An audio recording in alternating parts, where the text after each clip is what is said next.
नमस्कार।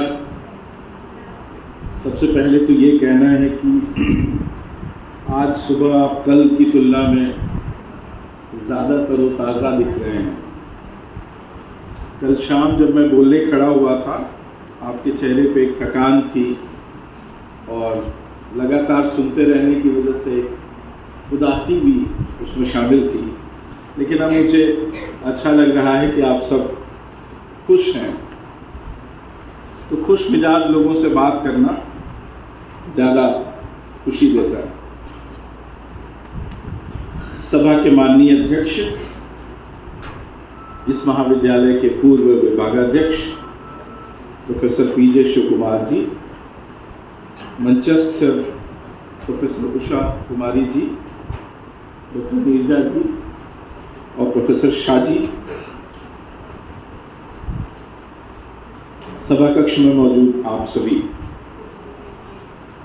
कल मैं एक लंबा भाषण दे चुका हूं। इसमें मैंने इस विषय से संबंधित कई मूल समस्याओं को छूने की और उसके बारे में अपनी राय आपके सामने रखने की कोशिश की। मैंने इस विषय को अपने हिसाब से बदल लिया है, कल ही बदल लिया था। हिंदी साहित्य में सांस्कृतिक परिदृश्य की बजाय संस्कृति के सवाल और हिंदी साहित्य, ऐसा मैंने कर लिया है। कल भी मैं लगभग इसी भंगिमा से बोला था, संस्कृति के सवाल और आधुनिक हिंदी कविता, और आज भी मैं यहीं से शुरू करूंगा। चूंकि आधुनिक हिंदी नाटक पर केंद्रित ये सत्र है, इसलिए मैं उसकी शुरुआत में आपको ले जाना चाहता हूं। अभी शिव कुमार जी ने जिक्र कर दिया है कई प्रारंभिक नाटकों का, लेकिन इन प्रारंभिक नाटकों से पहले, यानी जिन 3 नाटकों का उन्होंने जिक्र किया, आनंद रघुनंदन, नहुष और शीतला प्रसाद त्रिपाठी का जानकी मंदिर, इससे पहले आपको ले जाना चाहता हूं। कल मैंने एक शब्द की बहुत चर्चा की और वो था औपनिवेशीकरण, और औपनिवेशीकरण का प्रत्याख्यान यानी विऔपनिवेशीकरण। इस विषय को समझने में कविता से ज्यादा नाटक काम करता है, रंगमंच, क्योंकि यहां समझना ज्यादा आसान है कि नाटक और रंगमंच के क्षेत्र में जो औपनिवेशीकरण हुआ उसने हमारे नाटक को कैसे बदल दिया, और ये जो बदलाव आ रहे थे औपनिवेशिक युग में, उनके खिलाफ हमारे नाटककारों और रंगकर्मियों ने किस तरह से कोशिशें की, ये नाटक और रंगमंच के क्षेत्र में बहुत साफ साफ दिखाई पड़ता है। आपको ये समझ लेना सबसे पहले जरूरी है कि भारतीय जो नाटक और रंगमंच की परंपरा है, आप लोग यदि चुप रहेंगे तो मुझे आसानी होगी।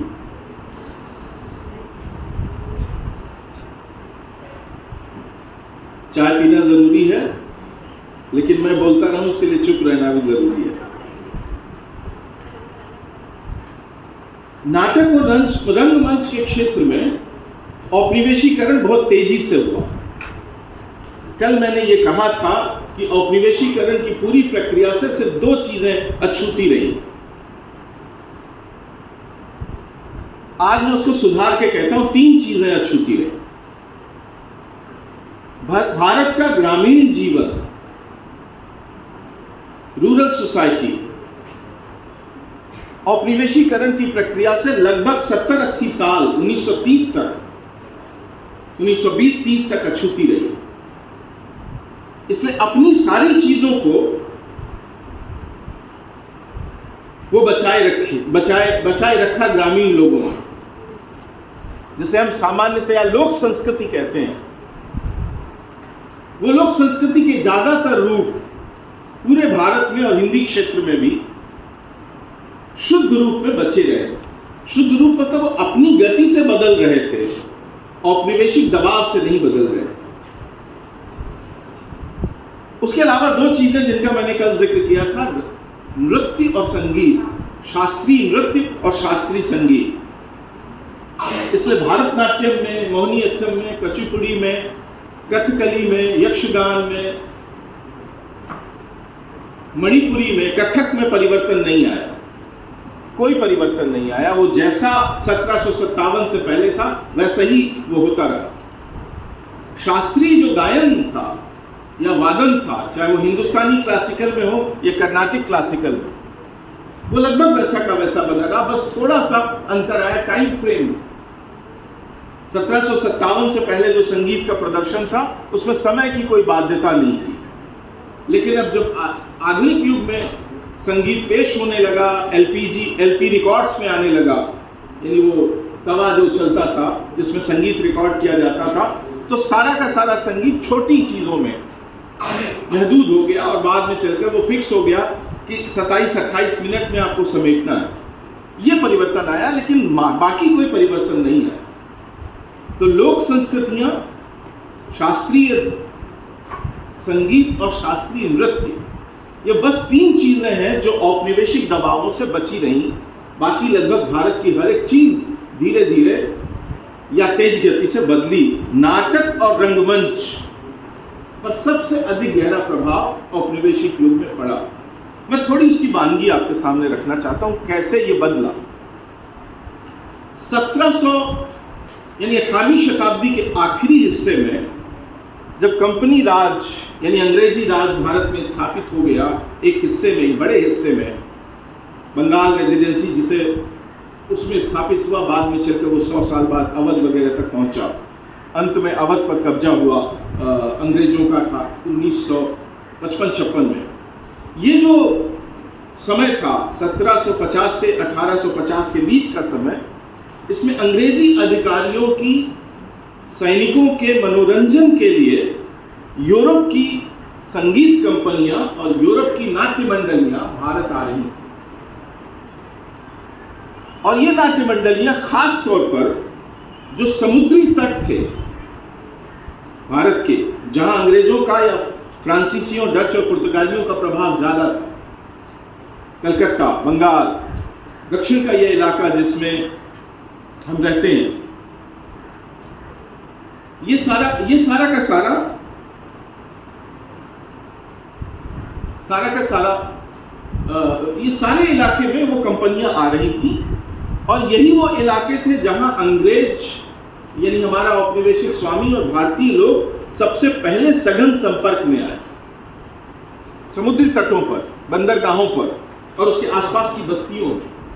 इसलिए इन बस्तियों में जो नाट्य मंडलियां यूरोप से आ रही थीं, उन नाट्य मंडलियों को देखकर जो पढ़े लिखे भारतीय थे या अंग्रेजों के संपर्क में आने वाले भारतीय थे, उन्होंने उस रंगमंच को कॉपी करने की कोशिश की, अनुकरण करने की कोशिश की।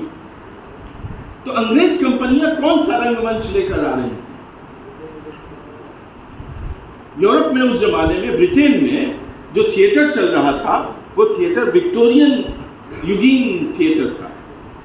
यदि आप गूगल करेंगे और विक्टोरियन युगीन अंग्रेजी रंगमंच जानने की कोशिश करेंगे तो आपको कुछ सूचनाएं उसमें मिल जाएंगी। ये विक्टोरियन युगीन रंगमंच यूरोप के अधिकांश हिस्सों में, खासतौर पर ब्रिटेन में बहुत प्रभावशाली था और यूरोपीय कंपनियां, अंग्रेज कंपनियां भारत में यही लेकर आ रही थी। तो जो भारतीय देख रहे थे अंग्रेजी रंगमंच, वो रंगमंच क्लासिकल यूनानी या ग्रीक रंगमंच नहीं था, यानी वो सोफोक्लीज और यूरोपिडीज के नाटक नहीं थे। वो यहां तक कि वो शेक्सपियर के नाटक भी नहीं थे। वो विक्टोरियन युगीन नाटककारों के नाटक थे जो खास शैली में खेले जा रहे थे, और इसका बहुत गहरा प्रभाव भारत के रंगमंच पर पड़ा और भारत का रंगमंच तब्दील हुआ, बदल गया। और यदि आप हिंदी रंगमंच और नाटक के इतिहास को जानते हैं तो आप देखेंगे कि एक नई चीज पैदा होती है भारतीय रंगमंच के इतिहास में, और वो है पारसी कंपनी रंगमंच, जो 1860 के आसपास पैदा होता है। ये पारसी कंपनी रंगमंच भारत की सभी प्रमुख भाषाओं में है, पर मुख्य रूप से वो हिंदी, उर्दू में, मराठी में, गुजराती में और बांग्ला में होता है। और ये पारसी कंपनी रंगमंच भारतीय भाषाओं में हो रहा है, तो देखने पर लगेगा कि ये भारतीय है। जैसे कि मान लीजिए कि राम की कहानी दिखाई जाएगी पारसी कंपनी रंगमंच में, तो आपको सांस्कृतिक तौर पर लगेगा कि ये तो भारतीय चीज है। यदि वो महाभारत की कहानी दिखाएंगे तो आपको लगेगा कि ये सांस्कृतिक तौर पर भारतीय चीज है। यदि वो भारत की किसी पुरानी कहानी से उसे जोड़ेंगे तो आपको लगेगा कि ये भारत की चीज है। तो कंटेंट एलिमेंट, जिसे अंतर्वस्तु कहते हैं आप, कहानी जो बात कहनी है, वो तो भारतीय परंपरा से ली गई है या समकालीन जीवन से ली गई, लेकिन उसे करने का तरीका पूरी तरह यूरोप उन्मुख है, विक्टोरियन युगीन रंगमंच से गहराई तक प्रभावित है। यानी ये पहला रंगमंच हिंदुस्तान में बनता है जिस पर गहरा यूरोपीय प्रभाव है, औपनिवेशिक प्रभाव है। 1860 से लेकर लगभग 1960 तक 100 साल बांग्ला में, हिंदी उर्दू में, मराठी में, गुजराती में, ये 4 प्रमुख भाषाओं में, और संभव है कि वो मलयालम में भी और तेलुगु में भी और तमिल में भी ये रंगमंच हो रहा हो उनकी तरह। हमारे बहुत सारे विद्वान इस बात को लेकर गलतफहमी में रहते हैं, मैं कल भी इस पर बोल चुका हूं। यदि अंतर्वस्तु आपको लगती है कि भारतीय है तो आप समझते हैं कि हमारी संस्कृति की चीज है, लेकिन वो होती नहीं, क्योंकि उसके करने का तरीका, उसे प्रस्तुत करने का तरीका अभारतीय होता है, भारत से बाहर से आया हुआ होता है। पारसी कंपनी रंगमंच इतना प्रभावशाली रंगमंच था कि उसने लगभग सभी प्रमुख भाषाओं में जो नाट्य रचना है, नाटक लिखने का तरीका, उसको बुनियाद में बदल दिया। अब जो नाटक लिखा जा रहा है भारतीय भाषाओं में 1860 से लेकर 1960 में, उसकी एक प्रमुख धारा ऐसी है जो भारत के नाट्यशास्त्र से या दशरूपक से या भारतीय जो रंगमंच की परंपरा है उससे संचालित नहीं है, बल्कि उससे नाटक लिखने का जो तरीका है वो यूरोप के विक्टोरियन युगीन नाटककारों और उससे प्रभावित है। उदाहरण के तौर पर पारसी कंपनी रंगमंच के सबसे बड़े नाटककार हैं आगा हाशी कश्मीरी। आप उन्हें हिंदी का कहिए या उर्दू का कहिए, हिंदी उर्दू कहिए, चाहे वो रुस्तम सोहराब है, चाहे यहूदी की लड़की है, या और उनके दूसरे नाटक हैं, 50 से ज्यादा उन्होंने नाटक लिखे, बिल्व मंगल है, ये सारे के सारे नाटक उस शैली में है जिसमें भारतीय तत्व और यूरोपीय तत्व मिले जुले हैं, लेकिन प्रमुखता यूरोपीय तत्वों की है, यानी विक्टोरियन युगीन तत्वों की है। अभी मैं बात नहीं कर रहा हूं कि वो तत्व क्या है। कल मैंने कहा था कि राजा रवि वर्मा की जो चित्र शैली है वो यूरोपीय प्रभाव से बनी हुई है, तो भले वो राम चित्रित हों या शकुंतला और दुष्यंत चित्रित हों, कंटेंट तो भारतीय दिखाई पड़ेगा, लेकिन जो तरीका है, जो शैली है, वो यूरोप से आई हुई है, 3 डायमेंशनल पेंट की है, जो बिल्कुल नहीं है। और ये पारसी रंगमंच में भी दिखाई देता है। पारसी रंगमंच की एक प्रमुख विशेषता है चित्रित पर्दों का उपयोग। ये ध्यान रखना बहुत जरूरी है कि भारतीय परंपरा में लगभग पर्दों का इस्तेमाल नहीं होता था। यानी वो जो आप हिंदी नाटकों में पढ़ते हैं ना, पर्दा उठता है, पर्दा गिरता है, ये चीज भारत में नहीं थी, कभी नहीं थी, ये यूरोप से आई। हमारे पास पर्दा था तो रंगपटी थी, एक छोटे चादरनुमा चीज जो आप भरतनाट्यम में या यक्षगान में या कुटियाट्टम वगैरह में इस्तेमाल करते आए हैं सदियों से। लेकिन पक्का पर्दा, एक दृश्य बदला तो पर्दा गिर गया, अगला शुरू हुआ तो पर्दा उठ गया, ये चीज हमारी नहीं थी। लेकिन आप ज्यादातर हिंदी नाटकों में पाएंगे, यहां तक कि जयशंकर प्रसाद में पाएंगे कि पर्दा उठता है, पर्दा गिरता है। ये चीज भारतीय नहीं है, ये यूरोप के प्रभाव से, विक्टोरियन युगीन रंगमंच के प्रभाव से, आगा हास्य कश्मीरी नारायण प्रसाद बेताब के प्रभाव से हिंदी में आ गई। अब मैं एक और दिलचस्प बात बताऊंगा आपको। कई बार लगता है, कल मैंने कहा भी ऐसा था, कि पढ़े लिखे लोग ही सिर्फ यूरोप की संस्कृति से प्रभावित हो रहे थे, क्योंकि यूरोपियों का औपनिवेशिक स्वामी का एक प्रमुख लक्ष्य था भारतीय अंग्रेज तैयार करना, जो रंग रूप से अपने बैकग्राउंड से तो भारतीय हो, लेकिन जो जीवन जीने का उनका जो तरीका है, सोचने का तरीका है, वो पूरा हमारे औपनिवेशिक स्वामी की तरह का हो। ऐसे भारतीय तैयार करना उनका लक्ष्य था और ऐसा हुआ।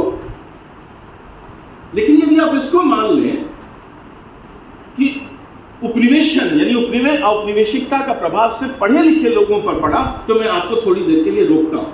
मैं कहूंगा नहीं, हमारे ग्रामीण समाज पर और लोक परंपराओं पर भी उसका प्रभाव पड़ा, और इसका सबसे बड़ा उदाहरण है हिंदी का लोक रंगमंच। मैं नहीं जानता केरल के लोक रंगमंच के बारे में, थोड़ा बहुत जो भी मैंने जाना वो कावलम नारायण पणिक्कर के काम के बारे में पढ़ते हुए या उनसे बात करते हुए या उनके काम को देखते हुए जाना, थोड़ी बहुत। एक दफ़ा मुझे कोटियाटम देखने का भी मौका मिला, उससे भी थोड़ा बहुत मैंने जाना। लेकिन मैं अपने क्षेत्र के रंगमंच के बारे में जानता हूं, तो ये जो यूरोप विक्टोरियन युगीन अंग्रेजी रंगमंच की नकल पर, अनुकरण पर बना हुआ पारसी कंपनी रंगमंच था, उसकी नकल पर लोक रंगमंच बना।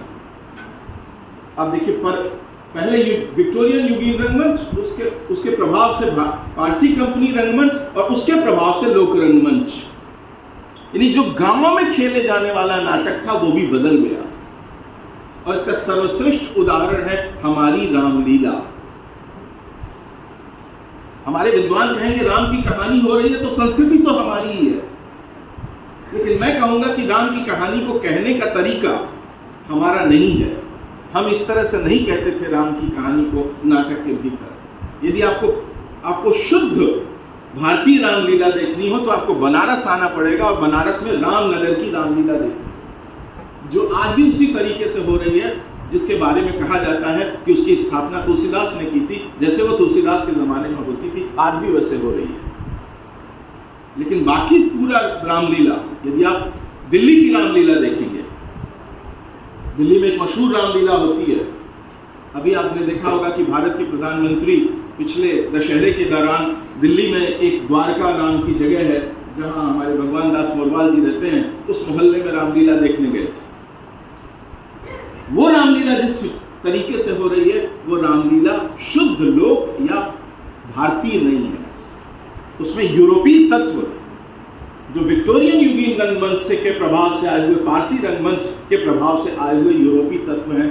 अब जैसे मैं सिर्फ एक छोटा सा उदाहरण दूं, क्योंकि मुझे 100 साल की कहानी आपके सामने कहनी है, 190 साल की, तो मैं एक छोटा सा उदाहरण दूं, पर्दों का इस्तेमाल। यदि आप रामलीला देखेंगे तो आप बैकग्राउंड में पर्दा उठता है, पर्दा गिरता है को हटा दीजिए, लेकिन जब आप रामलीला देखेंगे तो बैकग्राउंड में आपको चित्रित पर्दे दिखाई देंगे, यानी उसमें एक चित्र बना हुआ होगा, और ये चित्र 2 डायमेंशनल यानी भारतीय चित्र शैली में नहीं होगा। जितनी भी भारत की चित्र शैलियाँ हैं, चित्रकला शैलियाँ, अजंता, एलोरा और भीमबेटका से लेकर भित्ति चित्रों से लेकर और मुगल और कांगड़ा शैली तक, मिनिएचर, उसमें से किसी शैली पे वो चित्र नहीं है। वो चित्र है 3 डायमेंशनल, 3 आयामी, जहां लंबाई और चौड़ाई के साथ मोटाई भी चित्रित की जाती है, जैसे कि राजा रवि वर्मा के पेज में। तो कैलेंडर शैली के चित्र रामलीला में बैकग्राउंड पर चित्रित किए जाते हैं। जैसे मान लीजिए दशरथ का दरबार है, तो दशरथ का दरबार दिखाने के लिए एक चित्र पीछे लगाया जाएगा जिसमें मेहराबें लगी हुई होंगी। मेहराब यानी मोटाई दिखाई जाएगी उसकी, एक गोलनुमा चीज होती है मेहराब। ये बस एक सूक्ष्म बात, मैं एक उदाहरण मात्र कह रहा हूं, बाकी और प्रभाव बहुत गहरे हैं। यदि मैं उस पर बोलूंगा तो लंबा भाषण होगा, इसलिए मैं उसको छोड़ता हूं। तो औपनिवेशीकरण की यह पूरी की पूरी प्रक्रिया ने नाटक और रंगमंच के क्षेत्र को पूरी तरह अपनी गिरफ्त में ले लिया, और जितने 19वीं शताब्दी के नाटककार हैं, इक्के दुक्के को छोड़, और उसमें खास तौर पर जो आगे बढ़ी हुई भाषाएं हैं, जहां जो अपने को ज्यादा महत्वपूर्ण मानती हैं, उन भाषाओं के नाटककारों पर वो प्रभाव और अधिक गहरे थे। जैसे बांग्ला, माइकल मधुसूदन दत्त या DL राय जैसे नाटककार जो नाटक लिख रहे थे, वो पूरी तरह से यूरोपीय शैली में, विक्टोरियन युगीन रंगमंच की नाटक की शैली में, उस ड्रामेटर्जी में लिखे जा रहे। ये प्रभाव इतना गहरा था। और जब हम 20वीं शताब्दी की शुरुआत में आते हैं तो ये प्रभाव और अधिक आपको गहरा मिल जाता है, क्योंकि विक्टोरियन युगीन रंगमंच की नकल पर, अनुकरण पर बना हुआ जो पारसी रंगमंच था, उसका प्रभाव कभी खत्म नहीं हुआ था, लेकिन उसके साथ एक नई चीज आ गई थी यूरोप से, जिसे हम यथार्थवाद कहते हैं। कहानी और उपन्यास के क्षेत्र में यथार्थवाद एक और चीज, एक अलग चीज है, लेकिन नाटक और रंगमंच के क्षेत्र में यथार्थवाद बिल्कुल दूसरी चीज।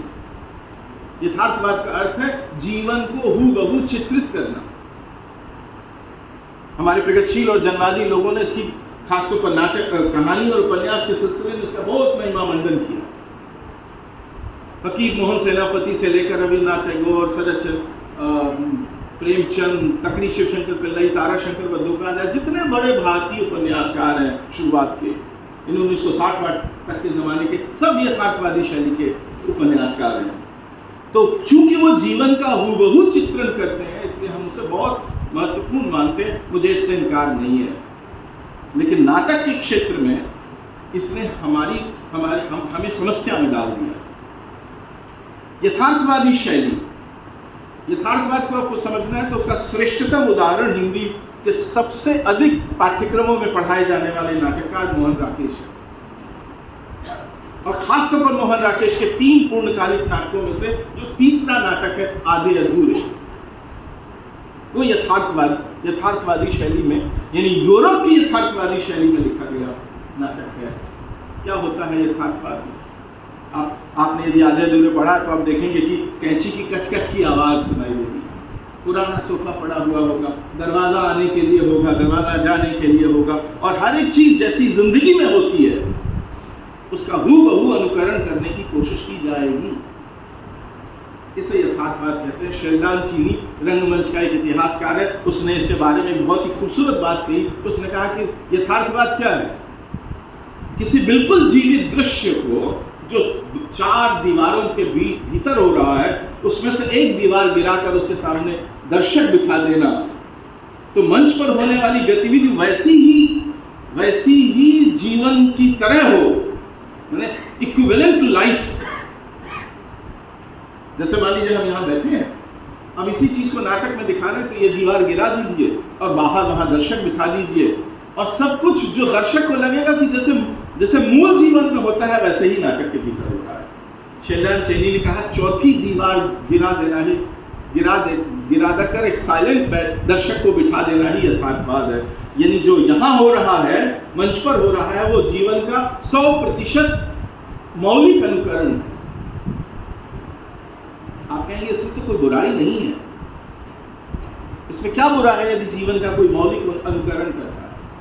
कल भी मैंने एक मलयालम नाटक का जिक्र किया था, तुमने मुझे कम्युनिस्ट बनाया, तो फलहासी का नाटक, वो यथार्थवादी नाटक। लेकिन ये शैली, ये करने का तरीका हमारा नहीं था।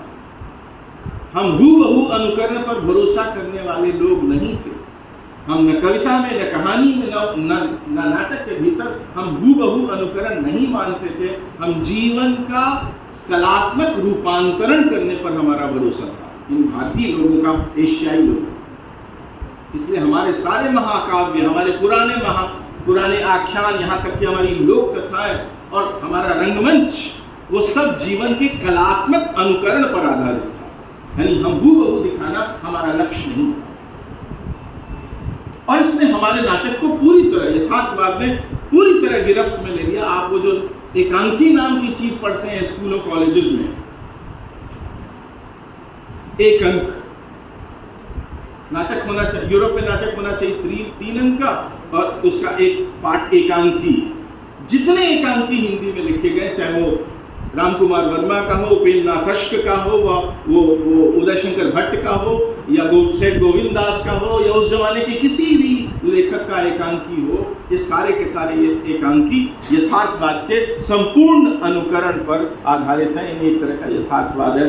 और पूरा का पूरा नाटक ऐसा लगने लगा जैसे कि पूरा का पूरा नाटक यूरोपीय शैलियों की गिरफ्त में है। एक तरफ पारसी कंपनी रंगमंच का अनुकरण हो रहा है और दूसरी तरफ ये यथार्थवाद का अनुकरण है। तो भारत कहाँ है? नाटक और रंगमंच के क्षेत्र में भारत कहाँ है? वो शैलियां कहाँ हैं जो भारतीय तरीके से नाटक कहती हैं? यानी भरत का नाट्यशास्त्र जो नाटक कहता है, यानी कालिदास अभिज्ञान शाकुंतलम जो नाटक कहता है, शूद्र का मृक्षकटिक जो नाटक कहता है, विशाल दत्त का मुद्रा राक्षस जो नाटक कहता है, भास के जो नाटक कहते हैं, ये सारे के सारे नाटक, चाहे वो मध्यम या योग हो, इन नाटकों की शैलियों में नाटक कहाँ है? आपको दूर दूर तक कोई नाटक दिखाई नहीं देता। मैं बस इतना कहने की कोशिश कर रहा हूँ दोस्तों कि नाटक और रंगमंच के क्षेत्र में औपनिवेशीकरण ने हमारी संस्कृति को, यानी हमारी परंपरा को पूरी तरह, जिसको बोलते हैं ना, लील लिया, अंदर समाहित कर दिया, वो खत्म हो गया, अदृश्य हो गया, हमारी परंपरा अदृश्य हो गई। तो स्वाभाविक था कि इसके विरुद्ध एक प्रतिक्रिया होनी थी। ये सब कुछ, जिसे कहता हूं मैं, औपनिवेशीकरण की प्रक्रिया में ये सब कुछ घटित हुआ। तो कहानी भले राम की कही जा रही है, कृष्ण की कही जा रही है, चाहे वो महाराणा प्रताप की कही जा रही है, लेकिन उसे कहने का तरीका, उसे खेलने की शैली पूरी तरह या तो विक्टोरियाई रंगमंच की नकल पर या यथार्थवाद के अनुकरण पर आधारित है। महेंद्रनाथ और सावित्री भारतीय दिखते हैं, पर उसको रंगमंच का जो तरीका है वो पूरी तरह यूरोपीय है, यथार्थवादी है। तो इसके विरुद्ध एक संघर्ष भारत में शुरू हुआ, होना ही था। दुनिया में जब भी कोई दमन होगा, वर्चस्व आएगा, हेजेमनी स्थापित होगी, वैसे ही उस हेजेमनी के विरुद्ध प्रतिक्रिया भी होगी।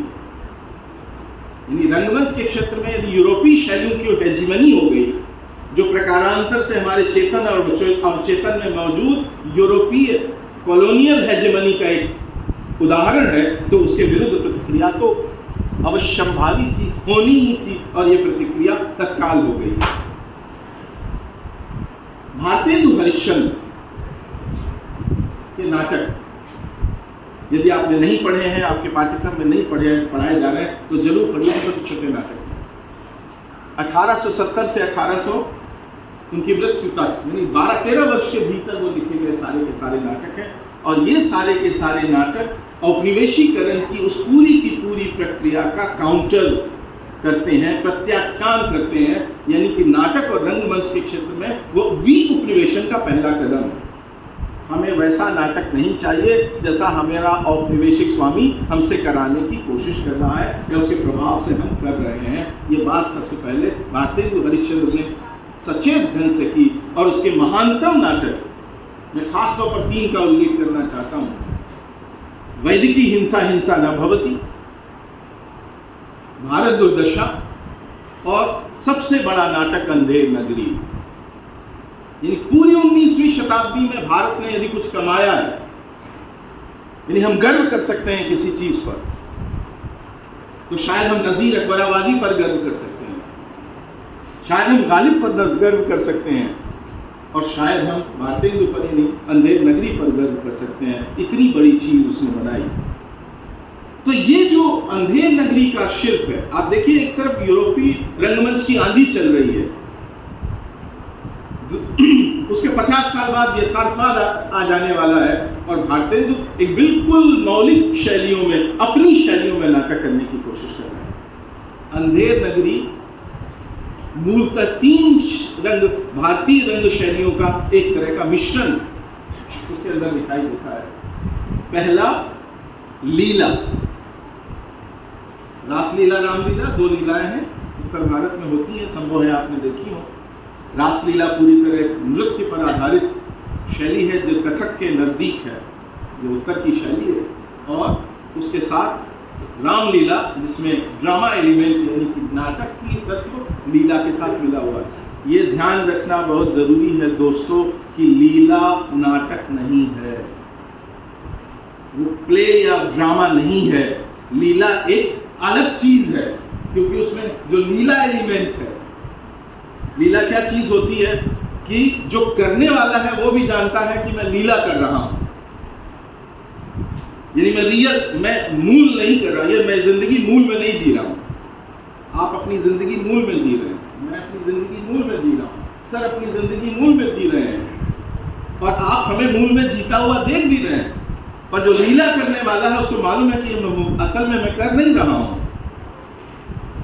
मैं रो रहा हूँ तो असल में नहीं रो रहा हूँ। जब राम रोते हैं सीता के लिए, जब वनगमन के बाद, तो यदि लीला है तो राम को पता है, जो विष्णु का अवतार है राम, उनको पता है कि वो सच में नहीं रो रहे हैं। ये रियल, यथार्थ और इल्यूजन, यानी विभ्रम के बीच की कोई जगह है जिसे हम लीला कहते हैं। तो करने वाले को भी मालूम है कि वो लीला कर रहा है, और देखने वाले को भी मालूम है कि वो मूल नाटक, मूल जिंदगी नहीं देख रहा है, लीला देख रहा है। तो राम नहीं कर रहे हैं, राम, ये जो आदमी है अभिनेता, ये बना हुआ है राम है, ये राम की लीला कर रहा है। तो लीला एक अलग प्रकार है और पूरी दुनिया के रंगमंच में एक बिल्कुल विशिष्ट चीज़ है। इसका जोड़ पूरी दुनिया के संदर्भ में कहीं नहीं मिलता है, ये लीला नाम की चीज़ है। तो अंधेर नगरी जिस शैली पर लिखा गया उसमें से एक प्रमुख आधार है लीला और दूसरा आधार है स्वांग, जो उत्तर भारत की प्रमुख लोक नाट्य शैली थी तब भी और आज भी। उसके 100 तरह के रूपांतर हैं। स्वांग, जिसे जगदीश चंद्र माथुर ने 1955 के आसपास में परंपराशील नाट्य नाम की किताब लिखते हुए संगीतक कहा।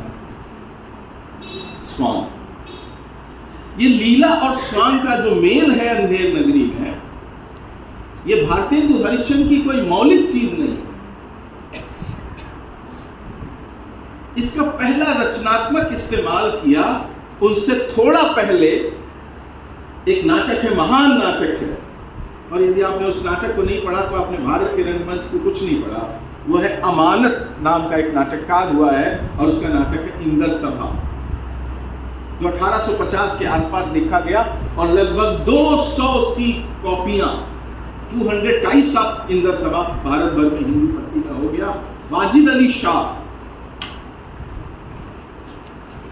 के दरबार में अमानत का इंदर सभा हुआ था, इसलिए वाजिद अली शाह को आपको जानना जरूरी है।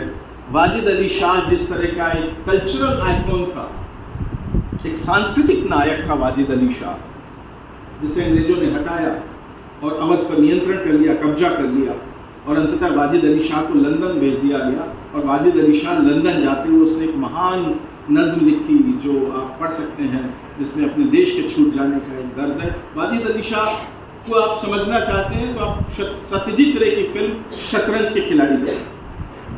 मूल प्रेमचंद की कहानी में जो वाजिद अली शाह है और शतरंज के खिलाड़ी में जो वाजिद अली शाह है, उसमें जमीन आसमान का अंतर है। तो वो जो कल्चरल आइकॉन है वाजिद अली शाह, जो औपनिवेशिक तर्कों से का मुकाबला करता है, वो वाजिद अली शाह के ज़माने में वो इंदर सभा खेला गया था। और भारतेंदु के तीनों प्रमुख नाटक, वैसे तो सभी नाटक, दुर्लभ बंधु से लेकर शेक्सपियर का एक तरह का भारतीय रूपांतर है, मर्चेंट ऑफ वेनिस का वहाँ से लेके, और विद्या सुंदर एक बांग्ला नाटक का रूपांतर है, और ये सारे के सारे मौलिक नाटक वैदिकी, बंदर सभा, इंदर सभा की नकल पर रामलीला, भारत दुर्दशा, अंधेर नगरी इत्यादि इत्यादि इत्यादि। तो वो जो मूल शैली है भारतेंदु ने जो अडॉप्ट की, वो वाजिद अली शाह की के ज़माने में हुई रहस्य, उसे एक खास तरह की अमानत के अंदर सभा की खास शैली का नाम दिया। अभी ठीक 15 रोज पहले असगर बजाहत, जो हिंदी के बहुत महत्वपूर्ण नाटककार और उपन्यासकार हैं, और अब तो बहुत तरह की विधाओं में वो लिख रहे हैं, उन्होंने अमानत के इंदर सभा को दोबारा प्रस्तुत किया है, यानी उसकी मूल स्क्रिप्ट को आपके सामने नए सिरे से रखा, हालांकि वो लगातार छपता रहा है इंदर सभा। तो मैं अब कुल मिलाकर अपनी बात का प्रारंभिक हिस्सा आपके सामने कह चुका हूं कि 1757 से 1947 के 190 सालों के इतिहास में सांस्कृतिक औपनिवेशन की प्रक्रिया में अंग्रेजी यूरोप से आने वाली सांस्कृतिक शैलियों का गहरा प्रभाव भारत पर पड़ा, और खासतौर पर नाटक और रंगमंच के क्षेत्र में ये पूरी तरह गिरफ्त में आ गया भारत, खासतौर पर उनकी दो शैलियों, विक्टोरियन युगीन रंगमंच और यथार्थवाद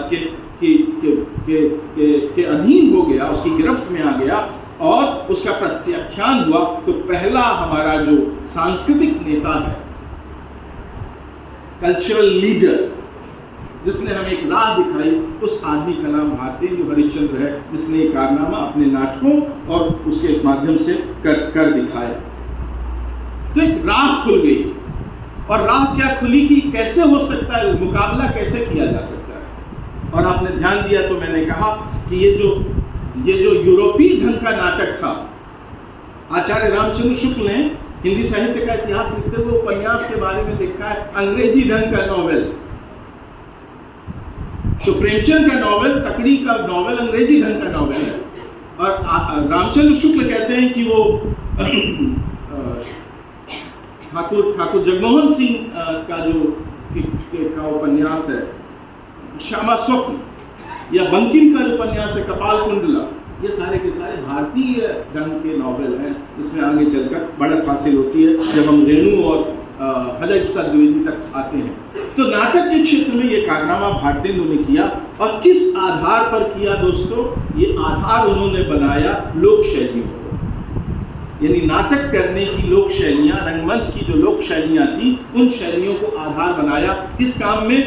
औपनिवेशिक सांस्कृतिक नीति का प्रत्याख्यान करने में, उसका मुकाबला करने में।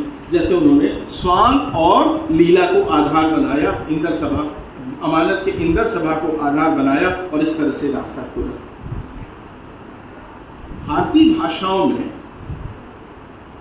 1880 में भारतेंदु काम कर रहे थे, और उसके बाद सीधे आपको 1940 से 50 के बीच में कुछ नाटककार दिखाई देते हैं, कुछ रंगकर्मी दिखाई देते हैं जो भारतेंदु की परंपरा को आगे बढ़ाने की कोशिश करते हैं। इसके बीच में सन्नाटा है, यानी भारतेंदु से लेकर और इन नाटककारों जिनका मैं अब उल्लेख करूंगा, उन नाटककारों के बीच में पूरा सन्नाटा है, और पूरा हमारा नाटक, हिंदी नाटक पूरी तरह से या तो यूरोपीय शैलियों के प्रभाव में है या एक तरह की उलझन में है।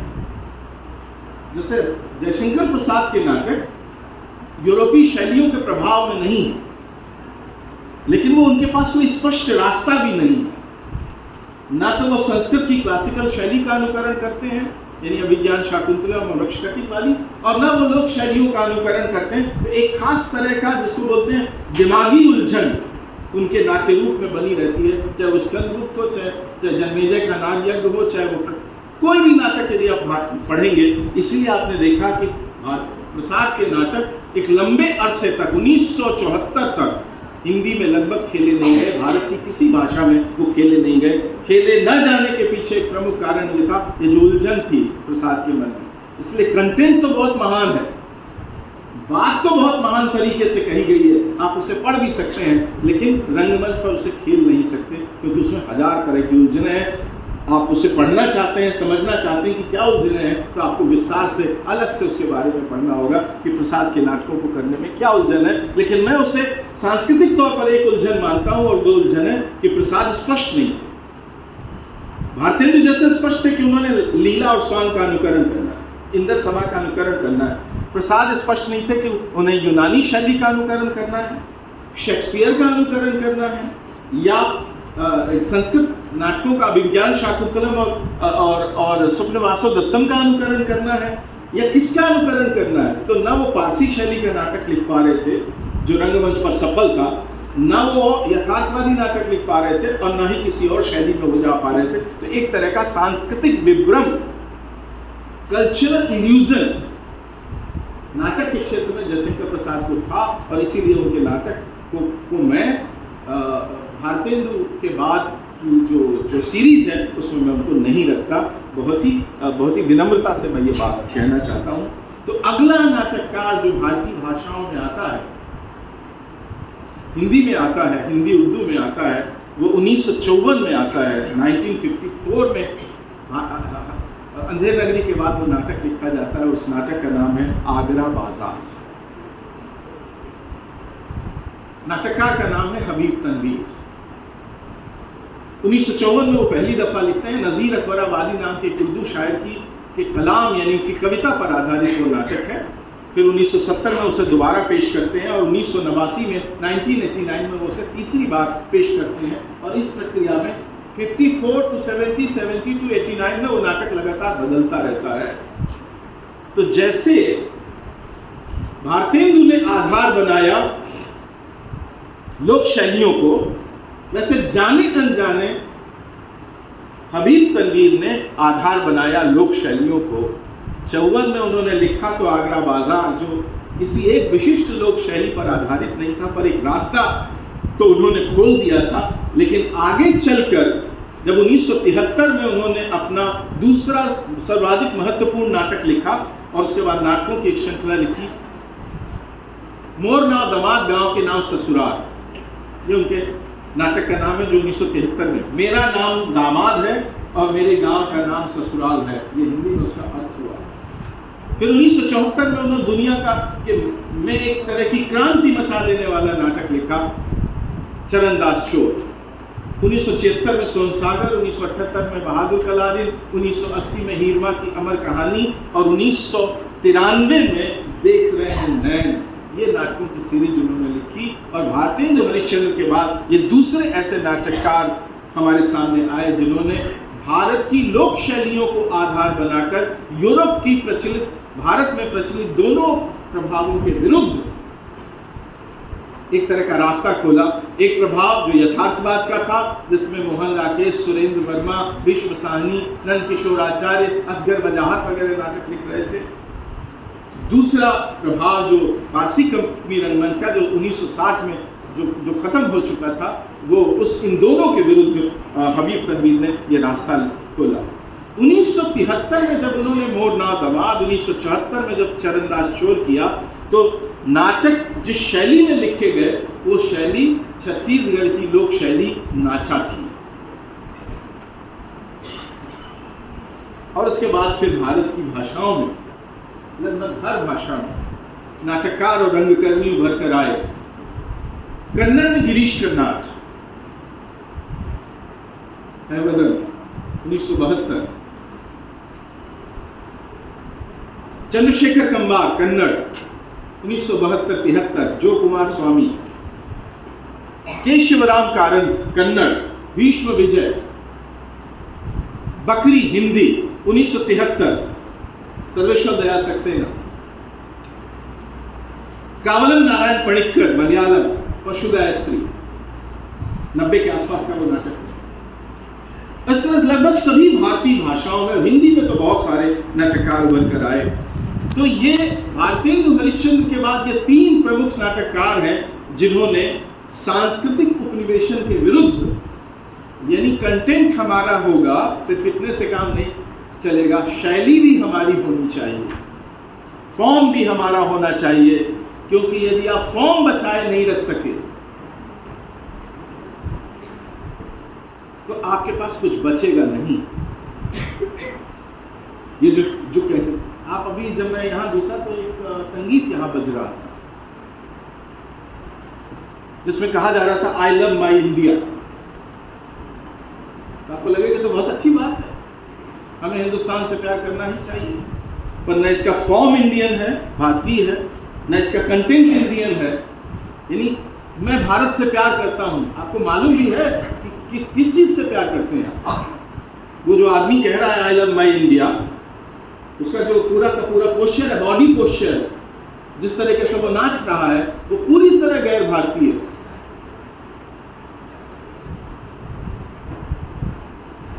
तो यदि आप फॉर्म बचाए नहीं रख सके, मलयालम के संगीतकार मास्टर रामलाल, या आगे चलकर ये सारे संगीतकारों ने जिस तरह से भारतीय चीजों को बचाया, यदि वो चीज आप नहीं बचाए रख सकते हैं तो आपके पास कुछ नहीं बच रहने वाला है। आज से 100 साल बाद इस सभागार में देखिए, एक भी पुरुष ने वो पारंपरिक मलयाली वेशभूषा नहीं पहनी थी। हमारे मुख्यमंत्री पिनराई पहनते, अच्युतानंदन को मैंने देखा तो वो पहनते थे, शशि थरूर नहीं पहनते, आपके सांसद महोदय। 100 साल बाद कहाँ रहेगा?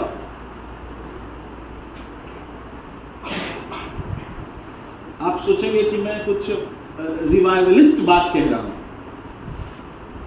मैं फंडामेंटलिस्ट बात कह रहा हूं, पुनरुत्थानवादी बात कह रहा हूं, मैं आपकी स्वतंत्रता पर मैं बाधा पैदा कर रहा हूं। तो मैं विनम्रता से कह रहा हूं कि नहीं, आपकी स्वतंत्रता है, लेकिन ये याद रखिए कि यदि आप बचाएंगे नहीं तो कुछ बचेगा नहीं, आपके पास कुछ होगा नहीं। आपके पास सिर्फ ऊपर ऊपर से आई लव माई इंडिया कहने का एक वो बच जाएगा, बस उसके अलावा कुछ नहीं बचेगा। तो फॉर्म बचाना, क्योंकि फॉर्म एक दिन की, एक आदमी की पैदाइश नहीं है, एक आदमी पैदा नहीं कर सकता फॉर्म। कोटियाटम एक आदमी ने पैदा नहीं किया। गिरीश कर्नाड ने अपने नाटक जिस यक्षगान शैली पर आधारित किए, वो यक्षगान एक दिन में पैदा नहीं हुआ है, और यदि आपने उसे खो दिया यदि आपने वीथी नाटकम खो दिया, आपने तेरुकुत्तम खो दिया, यदि आपने कोटियाटम खो दिया, वो जो परसनीकरण के मंदिर में जो होता है वो नृत्य नाट्य जिसमें देवता को शराब पिलाई जाती है, अर्पित की जाती है, वो आपने खो दिया तो आपके पास बचेगा क्या? आप चारों तरफ से तो वैसे ही यूरोप और अमेरिका की गिरफ्त में, और अब तो यूरोप भी बहुत बेचारा है, अमेरिका की गिरफ्त में, तो आपके पास भारतीय कहने वाली कौन सी चीज होगी? इसलिए आप सोचेंगे कि मैं फॉर्म पर जोर दे रहा हूं, तो मैं फॉर्म पर जोर नहीं दे रहा हूं। यदि कोई चीज आपकी है, प्योरली शुद्धता आपकी चीज है, तो वो आपका फॉर्म। अब ये मत समझिए आप कि जो फॉर्म पैदा किया जा रहा था, फिर हमारे ज़माने में 10 से ज़्यादा नाटककार और रंगकर्मी पैदा हुए जिन्होंने ये कारनामा किया। सर्वेश्वर का नाम मैंने लिया, जिन्होंने बकरी नाम का नाटक नौटंकी शैली पर आधारित लिखा। मुद्रा राक्षस, जिन्होंने आला अफसर गोगोल की कहानी पर एक नाटक लिखा, वो फिर नौटंकी शैली पर था।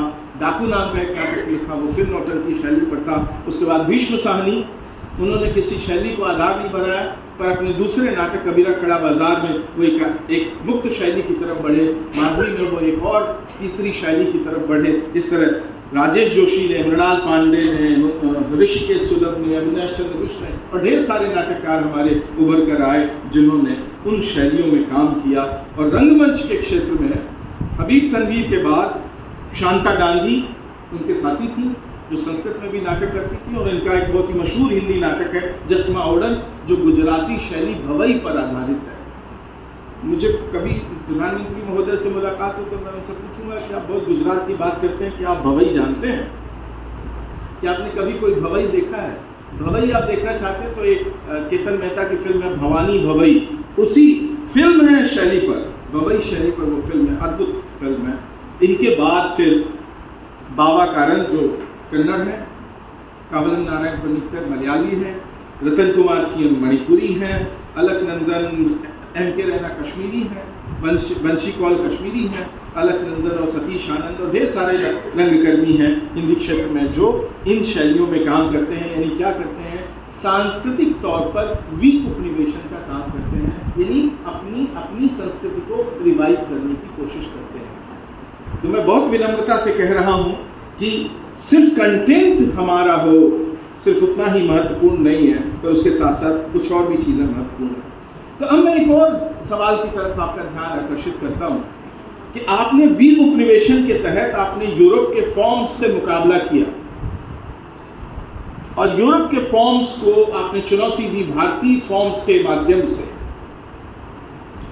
तो क्या आपने ये जो नई जिंदगी आ रही है, नई जिंदगी यानी आधुनिक जिंदगी, जैसे आधे अधूरे आधुनिक जिंदगी को कहता है यथार्थवाद, जैसे तोपल भाषी का नाटक तुमने मुझे कम्युनिस्ट बनाया जैसे आधुनिक उलझनों को कहता है, जैसे असगर वजाहत का नाटक जिन लाहौर नहीं वेख्या वो जन्मिया ही नहीं जैसे आधुनिक सवालों को उठाता है, जैसे नंद किशोर आचार्य का नाटक देहांतर या गुलाम बादशाह या दिल सुबहानी जैसे उठाता है समस्याओं को, या सुरेंद्र वर्मा के नाटक जैसे उठाते हैं सवालों को, सूर्य की अंतिम किरण से सूर्य की पहली किरण तक, या द्रौपदी या छोटे सैयद बड़े सैयद, ये सारे नाटकों में जिस तरह से समस्याओं को उठाया जाता है, क्या सांस्कृतिक उपनिवेशन की प्रक्रिया में ये जो काम हो रहा था, भारतेंदु हरिश्चंद्र, आगरा बाजार, हबीब तनवीर, चरण दास चोर, या ये जो तमाम नाटककार हैं, ये नाटककार क्या हमारी आधुनिक जिंदगी के यथार्थ को कह पाने में सक्षम हो पा रहे हैं, या वो पुरानी तरह की कहानियां ही आपके सामने पेश कर रहे हैं? तो मैं कहूँगा कि नहीं, ये जो शैली आ रही है, ये जो उपनिवेशन का ये जो पूरा का पूरा खेल हो रहा है, इसमें जो कंटेंट एलिमेंट है, यानी जो बात कही जा रही है, वो बात भी पूरी तरह आधुनिक, समकालीन और भारतीय है। उदाहरण के तौर पर मैं एक कन्नड़ नाटक आपके सामने उठाता हूँ। आप कहेंगे तो मैं हिंदी भी उठा सकता हूँ, पर मैं एक कन्नड़ नाटक उठाता हूँ और उस कन्नड़ नाटक का नाम है वदन। स्त्री पुरुष संबंध पूरी दुनिया के साहित्य में बिल्कुल शुरुआती जमाने से लेकर अब तक एक सबसे गहरा और जटिल सवाल है, यानी और ये लगातार मौजूद है। आप कविता में जाएं, आप नाटक में जाएं, आप दुनिया के किसी इलाके के साहित्य को पढ़ें, स्त्री और पुरुष के संबंधों को समझने की कोशिश हर जमाने में हमारे लेखक, हमारे साहित्यकार करते रहे हैं। आप यूरोप में जाएंगे आधुनिक युग में, खासतौर पर उपन्यास में, अन्ना कैरेनिना, मदर करेज जैसे महान नाटक आप देखते हैं, और स्त्री पुरुष संबंधों में जो उलझने हैं, नैतिकता, मोरालिटी, अनैतिकता, प्रेम कहां तक चलता है और कहां छूट जाता है, कहां एक प्रेम के रहते हुए दूसरा प्रेम जिंदगी में प्रवेश करता है। मनु भंडारी की कहानी यही सच है, रजनीगंधा फिल्म, और ढेर सारी ऐसी चीज। तो ये स्त्री पुरुष संबंध एक बहुत जटिल सवाल है। क्या ये सवाल जैसे उपन्यास में हल हो सकता है, जैसे गोदान आप पढ़ते हैं तो मेहता और मालती के संबंध, या झूठा सच आप पढ़ते हैं तो जैसे पुरी और कनक के संबंध, या तारा और उसके प्रेमी असद और उसके पति सोमराज साहनी और फिर उसके दूसरे प्रेमी प्राणनाथ के संबंध, या आप दिव्या उपन्यास पढ़ते हैं, 1945 का उपन्यास है, तो दिव्या का प्रेम पृथुसेन और फिर दूसरे पुरुष उसके जीवन में, इसको कैसे समझा जाए? क्या हमारी शैलियां यानी कुटियाट्टम में ये ताकत है कि वो बिल्कुल आधुनिक औरत की जिंदगी में, आधुनिक औरत के मन में जो गुत्थी चल रही है, ये जो सो कॉल्ड स्त्री है जो अब 1980 के बाद आया है, क्या इसको वो अपने यहां कह सकती है? यानी इदन्नमम, पुष्पा, अलमा कबूतरी, चाक, इसमें जो औरत है, क्या वैसे औरत कुटियाट्टम में दिखाई जा सकती है? यानी हमारे जो पारंपरिक लोक रूप हैं, क्या वो इसकी इजाजत देते हैं? उनमें इतनी जगह है कि वो बिल्कुल कंटेम्परेरी उलझन को कह सके?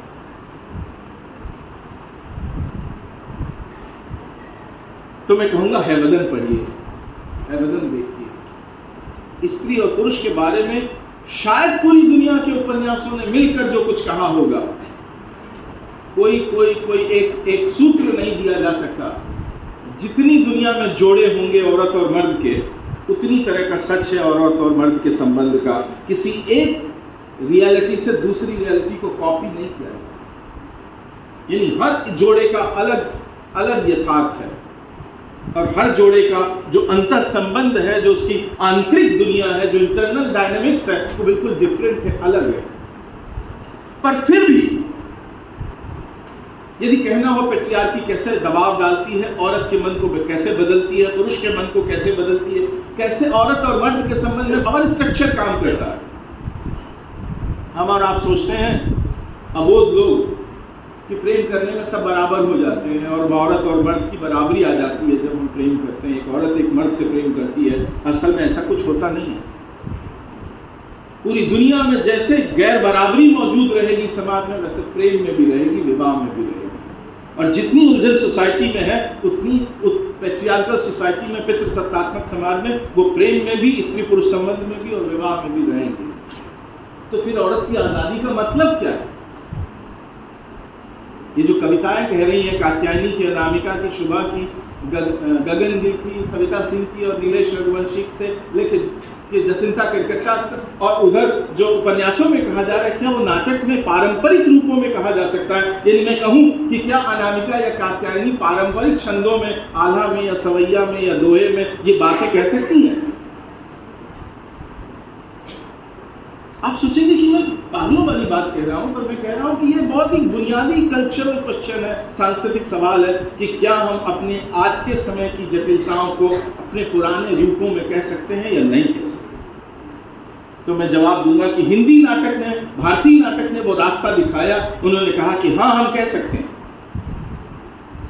जैसे कल मैंने राम की शक्ति पूजा के बारे में थोड़ी सी बात कही, कभी मौका मिले तो मैं 1.5-2 घंटे आपके सामने उसके बारे में कहूँ कि कैसे वो बिल्कुल कंटेम्प्रेरी चीज़ों के बारे में बात करती है। हैवदन पढ़िए, और स्त्री पुरुष संबंधों में जो हैवदन कहती है, हैवदन कहता है गिरीश का, उसे आप देखिए, बिल्कुल आपको किसी से पीछे नहीं लगेगा। मैत्री पुष्पा और ये सारी लेखिकाएं अब आई हैं, वो 1972 में वो बात क्या था, वो नाटककार।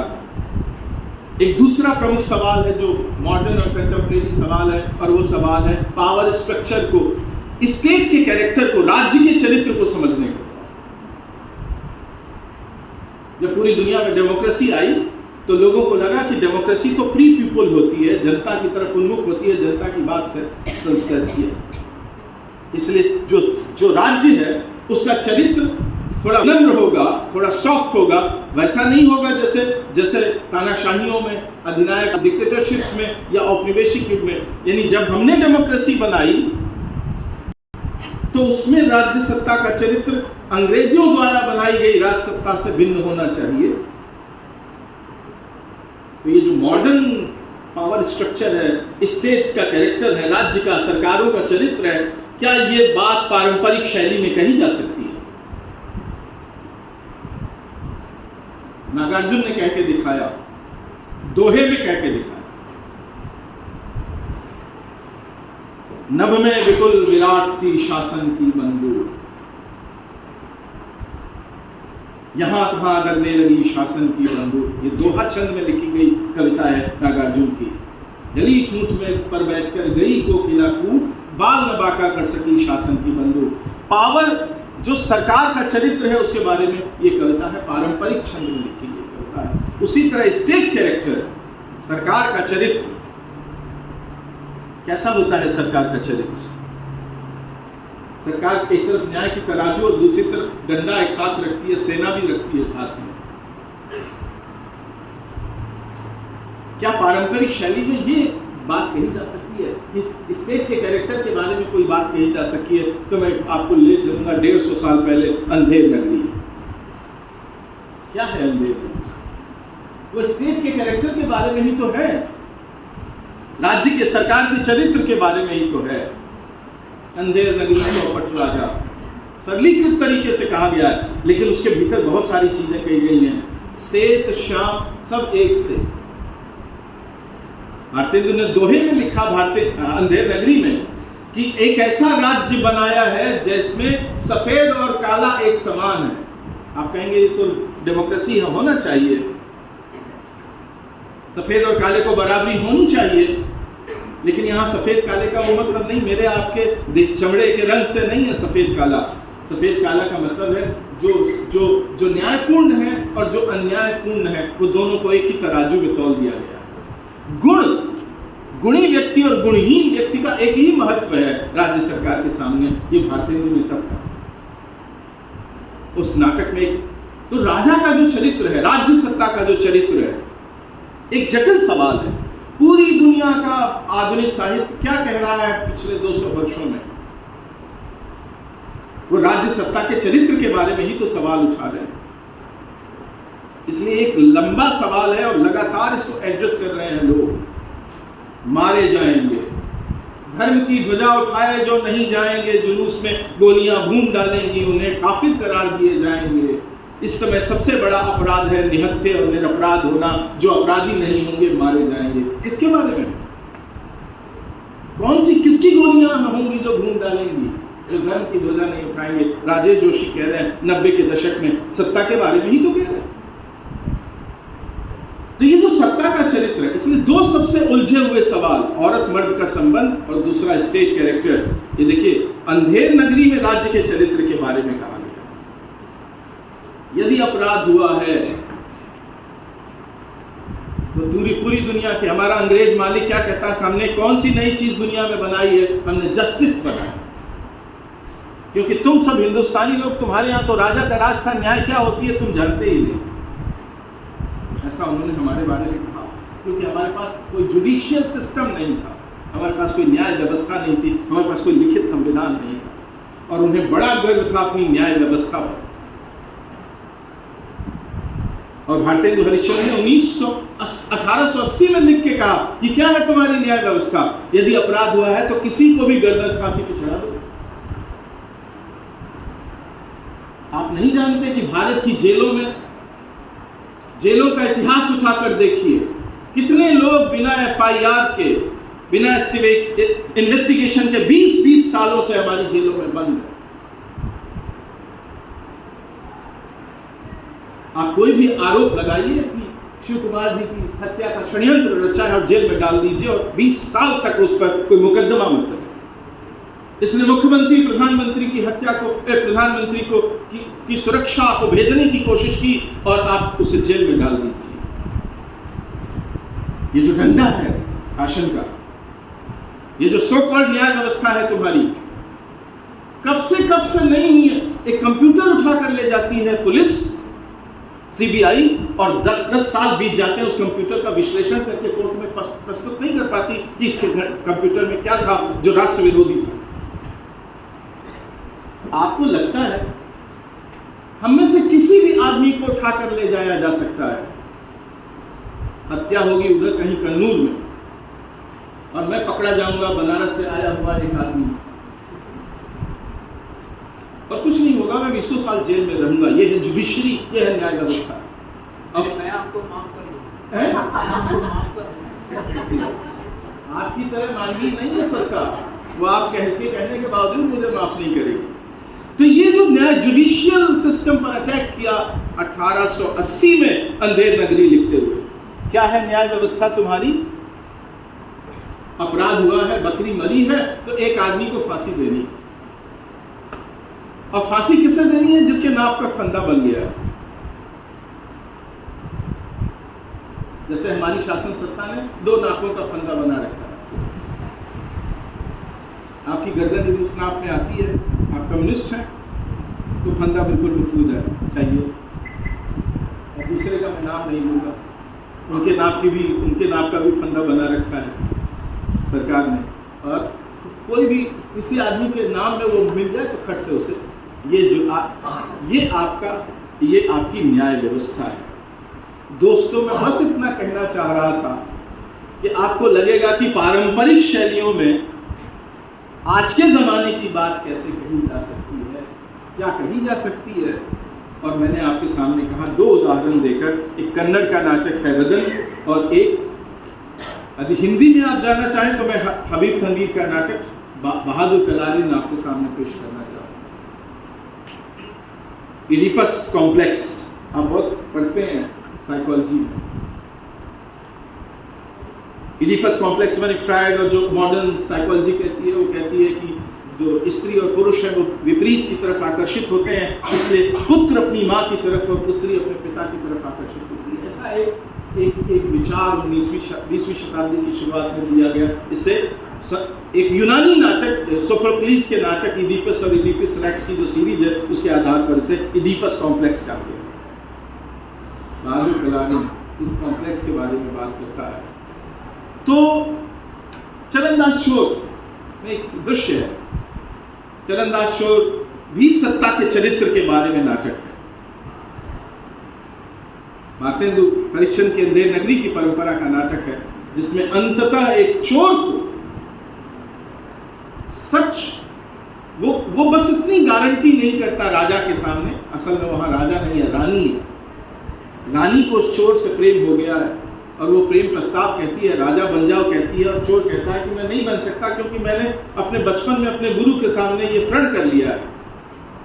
गुरु कहता है ये कहता कोई प्रतिज्ञा करो, तो वो कहता है कि मैं कभी हाथी पे नहीं चढ़ूंगा। उसको थोड़ी मालूम था कि उसको हाथी मिल जाएगा। मैं कभी रानी से शादी नहीं करूंगा, उसे थोड़ा मालूम था कि रानी से शादी हो जाएगी। तो क्या मैं कभी राजा नहीं बनूंगा, उसे नहीं मालूम था कि वो राजा बन जाएगा। और एक दिन ये तीनों चीजें हुई उसकी जिंदगी में। रानी ने हाथी भेजकर उसे बुलाया, उसे याद आया कि मैंने प्रतिज्ञा की है, सच। रानी कहती कि अच्छा कोई बात नहीं, भूल जाओ उसको। वो कहता मैं भूल नहीं सकता क्योंकि मैंने प्रतिज्ञा की है, चोर है। कहती अच्छा चलो कोई बात नहीं, तुम मेरा प्रेम प्रस्ताव स्वीकार नहीं करते, तुम मेरे साथ विवाह नहीं करते, तुम राजा भी नहीं बनते, कोई बात नहीं, किसी को बताना मत। तो कहता है कि मैं किसी को नहीं बताऊंगा, पर यदि कोई मुझसे पूछेगा तो मैं झूठ नहीं बोलूंगा, क्योंकि मैंने सच बोलने की प्रतिज्ञा की। एक साधारण गरीब चोर, और फिर वो जो स्त्री प्रेयसी है पर रानी है, वो अंततः चरणदास चोर की हत्या करवाती है, कोई शासन की बंदूक आती है, हत्या करती है। मतलब वो सारे नाटकों के एक एक उदाहरण देकर मैं आपके सामने कह सकता हूँ कि कैसे बिल्कुल मॉडर्न, बिल्कुल हमारे ज़माने के। तो आप चरणदास चोर में वो जो रानी दाई है, और अंधेर नगरी में जो राजा है, और फिर तमाम नाटकों में जो राजा का चरित्र है, उसको ये मत सोचिए कि वो किसी पुरातन युग में कोई राजा था। वो हमारा राजा है, हमारे ज़माने का राजा है। वो सारे के सारी चीज़ें हमारे राजा में या किसी दुनिया के इलाके के राजा में मौजूद होती हैं। तो अंधेर नगरी का राजा डोनाल्ड ट्रंप महोदय भी हैं, और वो जो ब्राज़ील का अभी राष्ट्राध्यक्ष था, आपको बदल गया, अभी पिछले वर्ष बदला है, और एक वाम उन्मुख नेता आए हैं ब्राज़ील में नेता बनकर, उनसे पहले जो थे। और पूरी दुनिया में जो राजा हैं, महाशय जॉर्ज पुतिन महोदय, जॉर्ज पुतिन नहीं, व्लादिमीर पुतिन महोदय से लेकर डोनाल्ड ट्रंप महोदय, और किसके किसके नाम लो, हिंदुस्तानियों के नाम लूँगा तो 20-25 लेने पड़ेंगे। कुल मिलाकर मैं ये कहना चाहता हूँ कि इस उलझन में मत पड़िए कि क्या बात कही गई है। हो सकता है राम की ही बात कही जा रही हो सकता है राम को पूजने की ही बात कही जा रही हो, पर जो तरीका है वो भारतीय नहीं है, इसलिए उस पर भी ध्यान दीजिए। और सांस्कृतिक उपनिवेशन की प्रक्रिया के विरुद्ध पिछले 150 वर्षों से सांस्कृतिक उपनिवेशन की प्रक्रिया भी चल रही है, और आपका पक्ष स्पष्ट होना चाहिए। आपका पक्ष सांस्कृतिक उपनिवेशन का पक्ष नहीं होना चाहिए, आपका पक्ष सांस्कृतिक उपनिवेशन का पक्ष होना चाहिए, क्योंकि तभी आप केरल को, तभी आप भारत को, तभी आप अपने आप को बचाए रख सकेंगे। ये जो पूंजीवाद की आंधी है, जिसमें ये भूमंडलीकरण के बाद जो आई है, जिसका सबसे बड़ा वाक्य है आई लव माई इंडिया। अब तो इसको गाने को बदलना पड़ेगा, आई लव माई भारत करना पड़ेगा। तो आई लव माई भारत पर आप जाएगा, पर उसमें आपका कुछ होगा नहीं, क्योंकि आप जानते ही नहीं आपका भारत है क्या। बहुत धन्यवाद, शुक्रिया।